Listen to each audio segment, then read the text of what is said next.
Le livre de Job, chapitre 13. Voici, mon œil a vu tout cela, mon oreille l'a entendu et y a pris garde. Ce que vous savez, je le sais aussi. Je ne vous suis point inférieur. Mais je veux parler au Tout-Puissant, je veux plaider ma cause devant Dieu, car vous n'imaginez que des faussetés, vous êtes tous des médecins de néant. Que n'avez-vous gardé le silence? Vous auriez passé pour avoir de la sagesse. Écoutez, je vous prie, ma défense, et soyez attentifs à la réplique de mes lèvres. Direz-vous en faveur de Dieu ce qui est injuste, et pour le soutenir, allégrez-vous des faussetés? Voulez-vous avoir égard à sa personne? Voulez-vous plaider pour Dieu? S'il vous sonde, vous approuvera-t-il, ou le tromperez-vous comme on trompe un homme?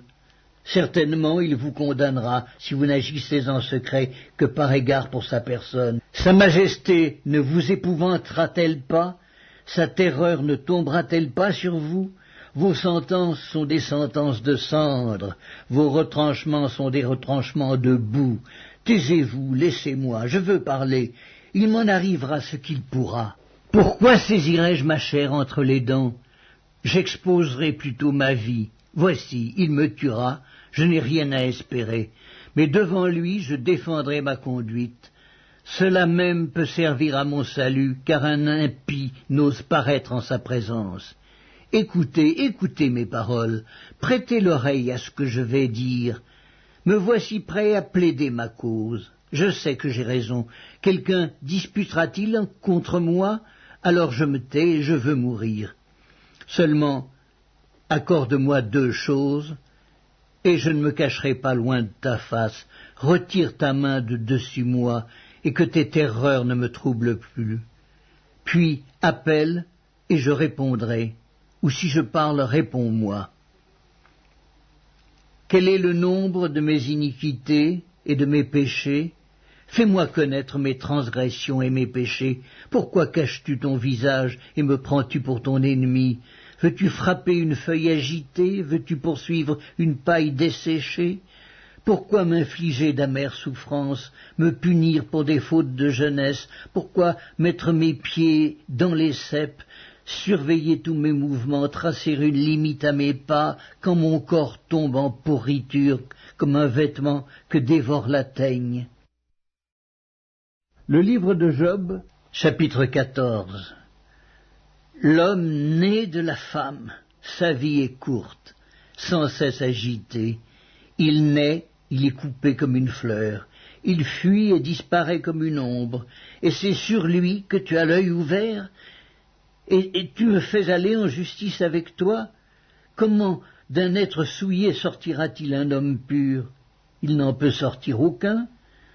Si ses jours sont fixés, si tu as compté ses mois, si tu en as marqué le terme qu'il ne saurait franchir, détourne de lui les regards et donne-lui du relâche, pour qu'il ait au moins la joie du mercenaire à la fin de sa journée. Un arbre a de l'espérance. Quand on le coupe, il repousse. Il produit encore des rejetons.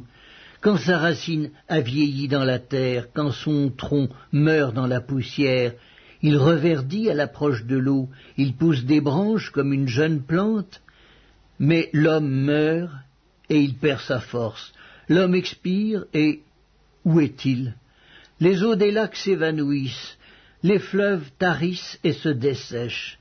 Ainsi l'homme se couche et ne se relèvera plus. Il ne se réveillera pas tant que les cieux subsisteront, il ne sortira pas de son sommeil. Oh, si tu voulais me cacher dans le séjour des morts, m'y tenir à couvert jusqu'à ce que ta colère fût passée, et me fixer un terme auquel tu te souviendrais de moi. Si l'homme, une fois mort, pouvait revivre, j'aurais de l'espoir tout le temps de mes souffrances, jusqu'à ce que mon état vînt à changer. Tu appellerais alors, et je te répondrais, tu languirais après l'ouvrage de tes mains, mais aujourd'hui tu comptes mes pas, tu as l'œil sur mes péchés. Mes transgressions sont scellées en un faisceau et tu imagines des iniquités à ma charge. La montagne s'écroule et périt, le rocher disparaît de sa place, la pierre est broyée par les eaux, et la terre emportée par leurs courants. Ainsi tu détruis l'espérance de l'homme, tu es sans cesse à l'assaillir, et il s'en va. Tu le défigures, puis tu le renvoies. Que ses fils soient honorés, il n'en sait rien, qu'il soit dans l'abaissement, il l'ignore. C'est pour lui seul qu'il éprouve de la douleur en son corps, c'est pour lui seul qu'il ressent de la tristesse en son âme. Le livre de Job, chapitre 15. Eliphaz de Théman prit la parole et dit : Le sage répond-il par un vain espoir ? Se gonfle-t-il la poitrine du vent d'Orient ? Est-ce par d'inutiles propos qu'il se défend ? Est-ce par des discours qui ne servent à rien ? Toi, tu détruis même la crainte de Dieu, tu anéantis tout mouvement de piété devant Dieu. Ton iniquité dirige ta bouche et tu prends le langage des hommes rusés. Ce n'est pas moi, c'est ta bouche qui te condamne, ce sont tes lèvres qui déposent contre toi. Es-tu né le premier des hommes ? As-tu été enfanté avant les collines ? As-tu reçu les confidences de Dieu ? As-tu dérobé la sagesse à ton profit ? Que sais-tu que nous ne sachions pas ? Quelle connaissance as-tu que nous n'ayons pas ? Il y a parmi nous des cheveux blancs, des vieillards, plus riches de jours que ton père. Tiens-tu pour peu de choses les consolations de Dieu et les paroles qui, doucement, se font entendre à toi ? Où ton cœur t'entraîne-t-il, et que signifie ce roulement de tes yeux ? Quoi, c'est contre Dieu que tu tournes ta colère et que ta bouche exhale de pareils discours ? Qu'est-ce que l'homme pour qu'il soit pur ? Celui qui est né de la femme peut-il être juste ? Si Dieu n'a pas confiance en ses saints, si les cieux ne sont pas purs devant lui, combien moins l'être abominable et pervers, l'homme qui boit l'iniquité comme l'eau ? Je vais te parler, écoute-moi.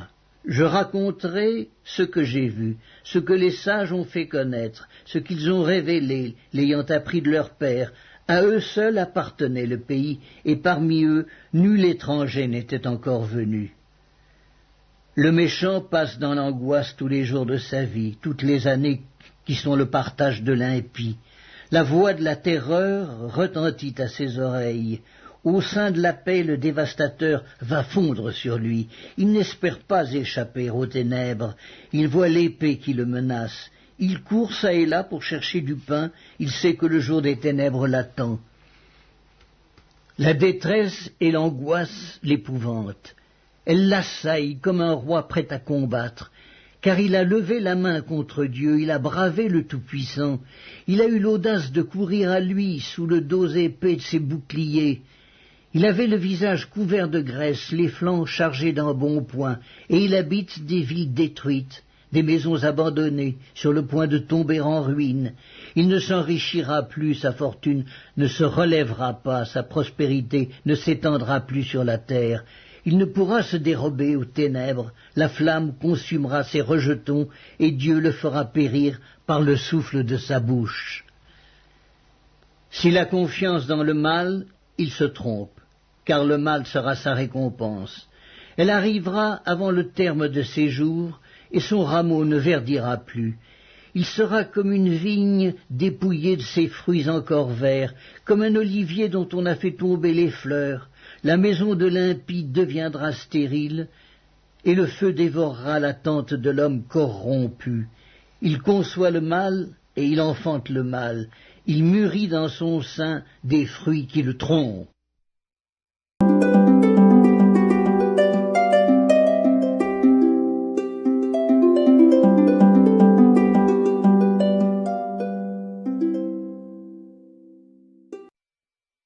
Évangile selon Luc, chapitre 8. Ensuite Jésus allait de ville en ville et de village en village, prêchant et annonçant la bonne nouvelle du royaume de Dieu. Les 12 étaient avec lui, et quelques femmes qui avaient été guéries d'esprits malins et de maladies. Marie, dite de Magdala, de laquelle étaient sortis 7 démons. Jeanne, femme de Chouza, intendant d'Hérode. Suzanne et plusieurs autres, qui l'assistaient de leurs biens. Une grande foule s'était assemblée, et des gens étant venus de diverses villes auprès de lui, il dit cette parabole. Un semeur sortit pour semer sa semence. Comme il semait, une partie de la semence tomba le long du chemin. Elle fut foulée aux pieds, et les oiseaux du ciel la mangèrent. Une autre partie tomba sur le roc, et quand elle fut levée, elle sécha, parce qu'elle n'avait point d'humidité. Une autre partie tomba au milieu des épines. Les épines crurent avec elle, et l'étouffèrent. Une autre partie tomba dans la bonne terre. Quand elle fut levée, elle donna du fruit au centuple. Après avoir ainsi parlé, Jésus dit à haute voix, « Que celui qui a des oreilles pour entendre, entende !» Ses disciples lui demandèrent ce que signifiait cette parabole. Il répondit, « Il vous a été donné de connaître les mystères du royaume de Dieu.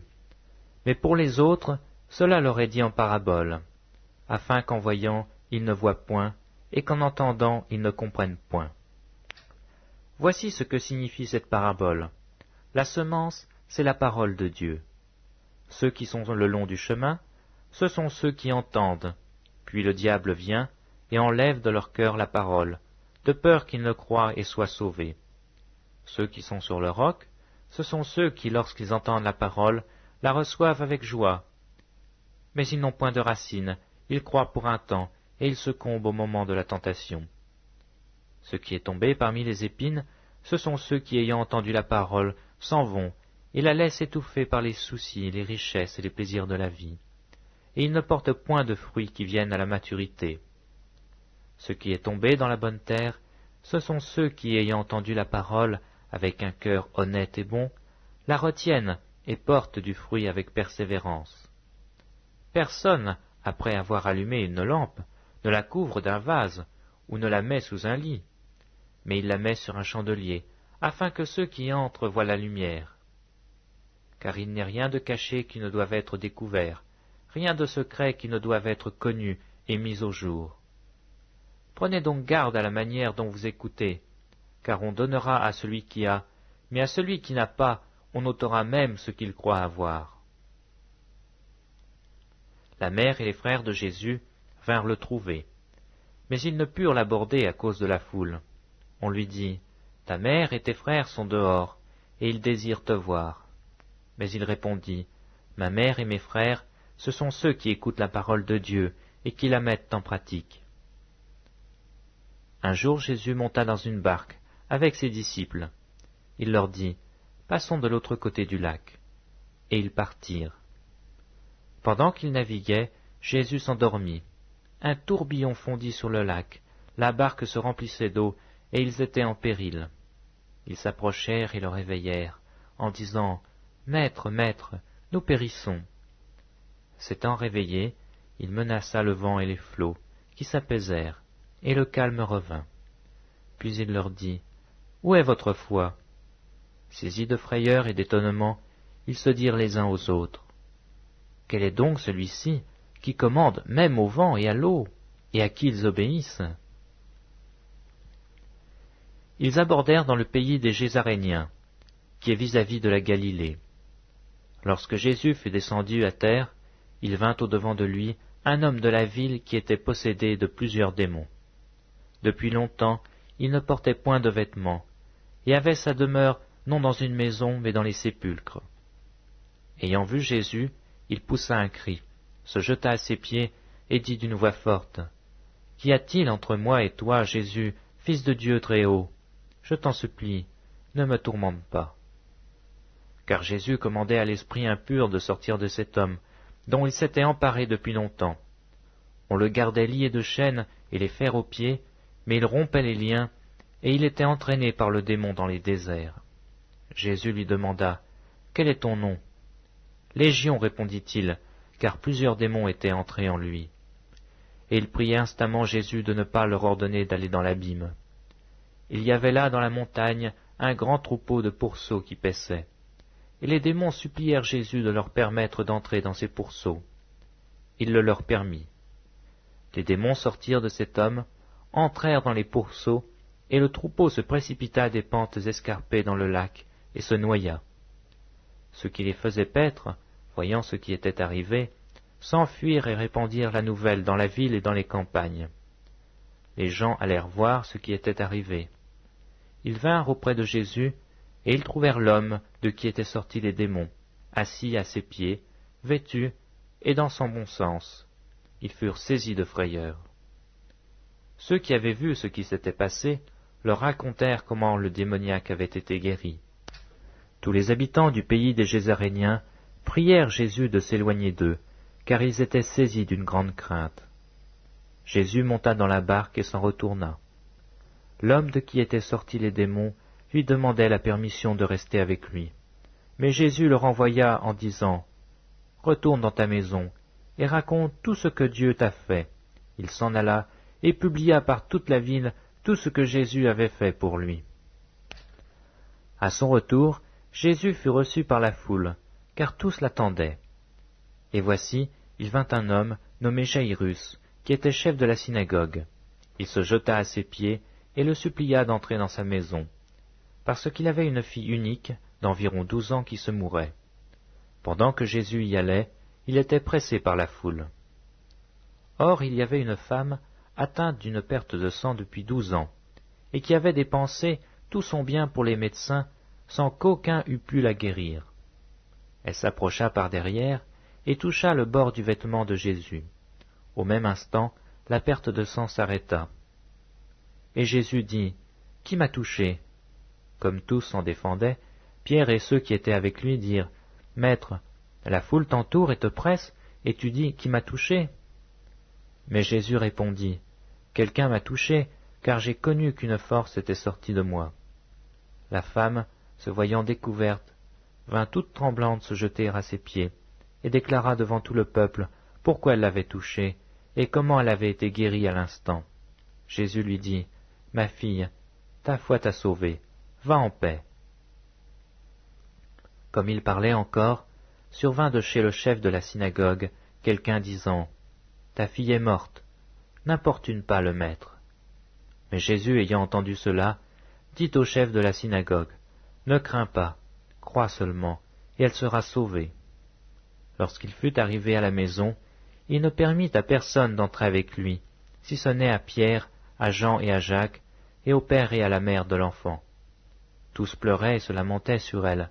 Alors Jésus dit, « Ne pleurez pas, elle n'est pas morte, mais elle dort. » Et il se moquait de lui, sachant qu'elle était morte.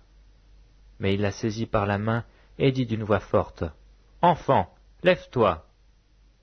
Et son esprit revint en elle, et à l'instant elle se leva, et Jésus ordonna qu'on lui donnât à manger. Les parents de la jeune fille furent dans l'étonnement, et il leur recommanda de ne dire à personne ce qui était arrivé.